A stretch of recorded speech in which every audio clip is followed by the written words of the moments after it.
которые не меняют все в проекте, но так или иначе доказывают, что мы очень хорошо двигаемся вперед. Я сейчас Дмитрия попрошу объявить англоязычной аудитории о том, что первые 30 минут у нас будет на русском, я расскажу о новостях, а Дмитрий через 30 минут перескажет это все на английском. Дим, пожалуйста, подключись. Да, всем добрый день. Good afternoon, everyone. Today, as usual, we're going to have two Zooms, like in it's going to be combined in one. First, Dennis, he will introduce all the news about the discussion.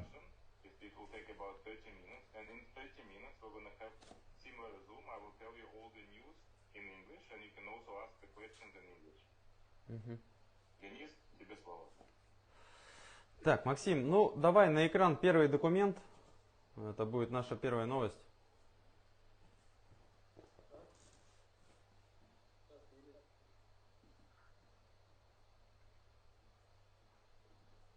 Угу.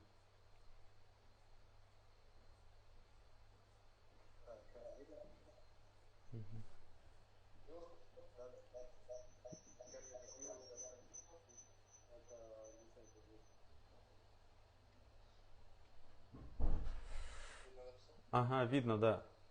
Ну вот, друзья, теперь у нас есть свидетельство на товарный знак.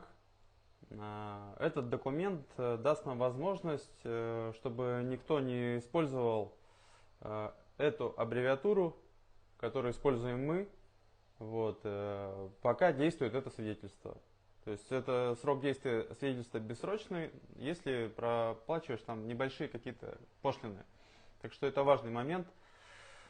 С этим первая новость, это первая новость, которой я вас поздравляю. Вот, тогда, пожалуйста, второй документ.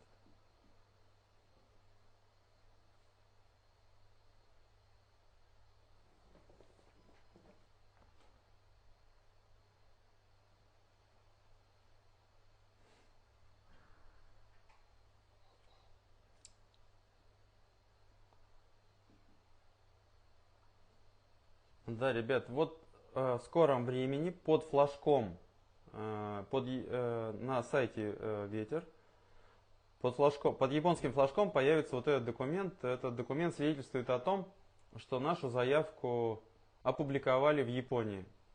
То есть это не значит, что нам выдали патент. Да, лучше на первой страничке остановиться, тут одни иероглифы, да. Это не значит, но это значит, что ее опубликовали. Это, ну, такой идет процесс рабочий, это хорошие новости, как бы, да. Вот. И знаете, вот, Сергей, подкрути, пожалуйста, на картинку именно здания. Мы здесь видим нечто не очень похожее на те визуализации, которые мы имеем. Но это очень такой правильный ход, да, стратегический. Так как на первых самых этапах нужно привлекать как можно меньше внимания, пока ты уже не обзавелся большим количеством документов, которые доказывают, что это твое изобретение, что ты первый. Пока это не публикуют во всех базах, сначала это должно выглядеть, ну, как что-то какое-то совсем футуристичное, что-то там непонятное. Мы здесь видим лопасти на изображении, которые там высотой в 9 этажей, в 10, то есть, ну, впечатление должно вызывать, ну, это какая-то что-то там, фантастика какая-то, мало, трудно реализуемая пока. Поэтому вот это правильный дизайн в тот момент, когда вы подаете заявку на первый патент. Вот точно такой же дизайн, он же был и в российской заявке. Вот, ну, давайте, следующая новость, документ.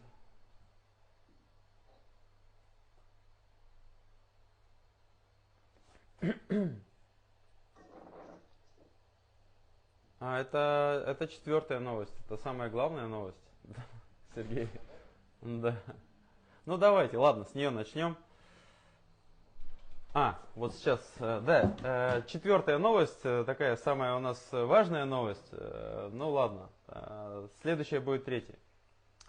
Так, значит, ну что, ребят, видим мы документ, выданный Евразийской патентной организацией, заключение о патентоспособности изобретения ветроэлектростанции, нашего объекта ветроэлектростанция. То есть теперь мы имеем монополию на территории Российской Федерации, мы имеем решение о выдаче патента на территории Южноафриканской Республики ЮАР, и также теперь на 7 стран, которые у нас входят в евразийское вот это вот сообщество, да, патентное. Поэтому такая важная новость, ой, извиняюсь, то есть это очень важная новость, сами понимаете, теперь монополия у нас не на 2 страны распространяется, а уже как минимум на 9 государств нашего мира. И в связи с этим цена будет меняться, я так думаю, в пределах 7-9 дней от сегодняшнего момента на доли в проекте. Ну вот основные новости у нас такие. Вот.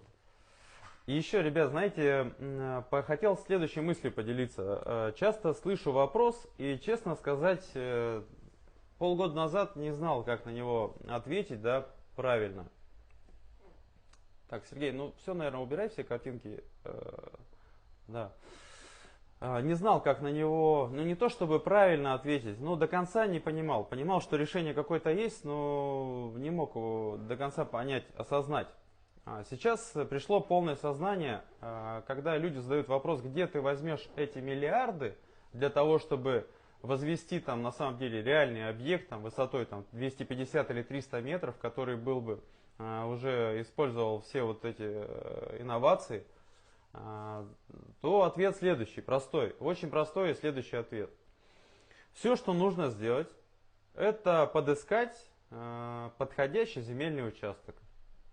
Подходящий земельный участок — это в первую очередь территория. Это цивилизованная страна, где не меняются правила, значит, там, каждый год или каждые 2 года, да, то есть это стабильная какая-то территория. Это более-менее развитая экономика, это хорошая природа, это стремление местных властей к значит, зеленым источникам электрической энергии, к инновациям.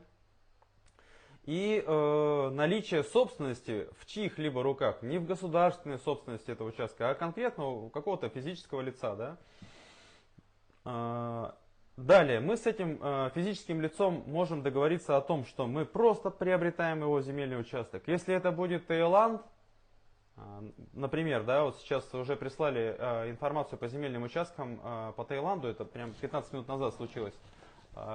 Друг у меня там где-то 9 лет уже живет в этой прекрасной стране. Значит, если это не первая линия, если это где-то там километр от моря, то земельный участок, стоимость его порядка, так, сейчас на рубли пересчитаю, то есть 300-400 тысяч бат, 2,35 на рубль, то есть, ну, где-то 500-600 миллионов рублей. Вот. Ну, причем это участки выставлены на продажу, это, конечно, это еще цена, мечта для продавца, с ним можно поторговаться, да. Можно с ним договориться, что это будет выплата сделана там, в течение года, 2 лет. Можно с ним договориться, что, может быть, 1 или 2 этажа будущего здания будут принадлежать ему взамен на его земельный участок. Да? Ну а дальше, когда мы уже приступили к возведению этого объекта, мы можем предлагать площади в этом здании будущим владельцам, соответственно, ну, по начальной какой-то цене, так как еще только объект начинает возводиться. То есть это обычная практика, 90% зданий всего мира, они точно так же и возводятся. Да? То есть, соответственно, получается, что само строительство самого здания будут финансировать те, кому будут принадлежать площади в этом здании. А с помощью краунд-инвестинга все, что нам нужно сделать, это профинансировать ветроэлектростанцию, которая находится в центре, да? Значит, расходы на нее будут составлять порядка 5% от стоимости здания. С учетом того, что это первый наш объект, что мы там можем где-то ошибаться, там, что-то переделывать. Да? Ну пусть даже если это будет не 5, а 10 там, миллионов долларов на это потребуется, сегодня понятно абсолютно, что эти деньги вполне себе можно привлечь. Тем более, когда у тебя стоит веб-камера уже на строительном участке. Вы знаете сегодня, что у нас есть веб-камера на нашу макетную мастерскую. У нас есть веб-камера на рабочий прототип. Вчера, кстати, не работала. На эту тему задавались вопросы, что-то там случилось. Нет, ничего не случилось, это интернет-провайдер нас немножко подвел. В скором времени у нас появится на территории города Москва прототип рабочий, в город Владивосток. Уже 9 мая вылетаю в Дубай. Кстати, друзья, 8 мая, завтра я в течение дня буду в Афимоле. Кто хотел лично встретиться и познакомиться, и поговорить, добро пожаловать в Москва-Сити, Афимол. Связаться как? Связаться очень просто. На сайте находите внизу Telegram. Вот, и туда просто присылаете свой телефон там, или также логин в Телеграме. И, в общем, договоримся о встрече в Афимоле. Мы можем завтра пообедать, да, пообщаться.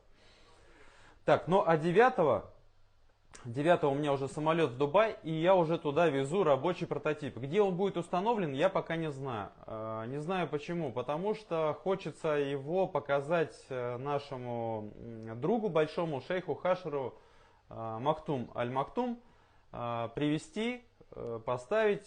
Хотелось бы, чтобы он у него там недельку побыл, вот, или даже 2, чтобы он просто понаблюдал, как много и как часто он делает свою работу.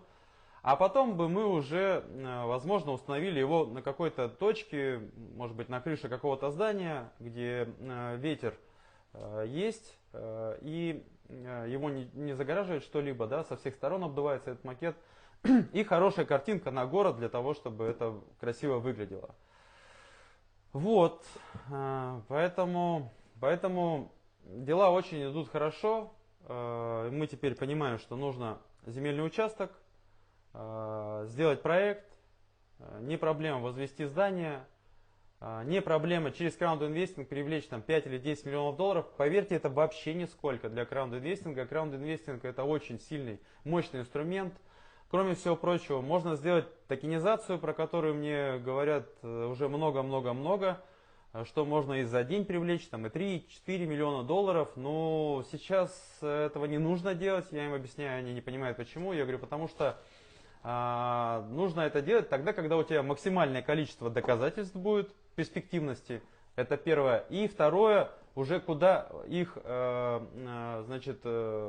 израсходовать можно, да, то есть сейчас их просто некуда израсходовать, а сегодняшних инвестиций нам вполне достаточно для того, чтобы мы стабильно двигались вот по той дорожной карте, которую мы наметили. И главные события это Экспо Дубай 2020, да. И она именно так и называется, Экспо Дубай 2020. То есть, чтобы мы могли проплатить выставочные площади, чтобы мы могли закончить макеты и туда их доставить успешно и так далее, так далее. То есть, у нас сейчас этих денежных средств достаточно. Поэтому сейчас нам не нужно устраивать никакой вот хайп там или там как это переполох там, да, там как это ажиотаж какой-то. Вот. Позднее при необходимости мы легко сможем воспользоваться этим инструментом, и это гарантирует то, что мы будем развиваться и нас ничто не остановит. Более того, еще вот если говорить, насколько микрофончик надо выключить кому-то. Вот. Более того, если говорить о том, что может помешать развиваться проекту, то даже если придет какой-то кризис, который займет 2 года или 3 года, то у нас шансов выжить больше, чем у компании даже Mercedes. Почему? Ребята, у нас нет цехов, у нас нет роботов, которые устаревают, где их там регулировать нужно, у нас нет там 45 тысяч сотрудников, которым нужно выплачивать компенсацию какую-то, да. У нас, ну, я не знаю, там нет обременений, кроме оплаты вот этих пошлин по поданным нами патентам. То есть вот эта работа. Поэтому, насколько бы ни пришла какая проблема в наш мир, срок действия патентов до 2037 года, поэтому мы точно не разоримся, мы не распадемся, мы будем твердо, уверенно двигаться к нашей цели. Наша цель это возвести первое в реальном масштабе здание, которое можно будет уже эксплуатировать с первых дней, как только оно будет сдано в эксплуатацию. Вот. Ну что, ребят, основные новости я вам сообщил. Тут я буду просто сейчас слушать Дмитрия. Наверное, ничего особо интересного не будет. Предложение, те, кто не участвует там в зуме и не знает, как в него попасть. Так. Что звук не выключился. То есть не знает, как попасть. Заходите на сайт. Внизу справа находите на Telegram ссылку. Там вы попадаете в нашу группу. А в этой группе есть ссылка на этот самый Zoom. И каждую неделю мы туда присылаем эту ссылку на Zoom. И вы можете в прямом эфире поучаствовать, задать вопросы. И вот так же, как Дима сейчас, предложения высказать, пожелания, претензии там, и так далее. Вот. Ну все тогда, ребят, в Инстаграме будем прощаться. Вот. Спасибо за внимание. Надеюсь, увидимся в следующем зуме. Пока.